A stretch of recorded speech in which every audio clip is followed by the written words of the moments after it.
अब बल्ल बल्ल भारी पुर्याएर हामी चाहिँ घर जान लागेको। भाउजूले पछौरी बनाउँदै हुनुहुन्छ। अर्को भाउजूले बोकिसक्नु। लानुहोस् म तान्छु। गाह्रो छ र पानी पनि आयो। अब भारी पुगे पनि नपुगे पनि पानी आएपछि घर जानै पर्यो कि कसो। सबभन्दा थोरै मैले काटेछु किन भन्दाखेरि ढिलो काट्छ नि त त्यही भएर।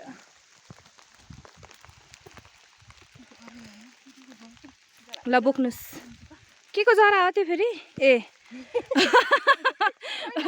त्यो बानेको होला नि भाउजूले त्यो कागतीले।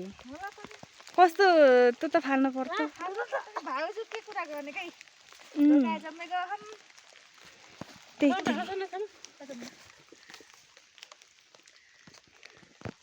अब मलाई घुच्दै खानु है यहाँ। हस्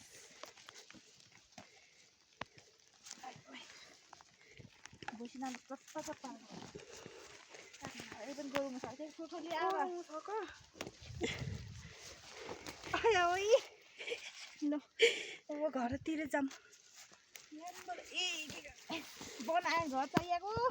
चाहिएको बरूलाई जाम ल हिँड्नुहोस् अगाडि। म बिचमा हिँड्छु है। ल लाग्यो घर। आजको हाम्रो धकायो।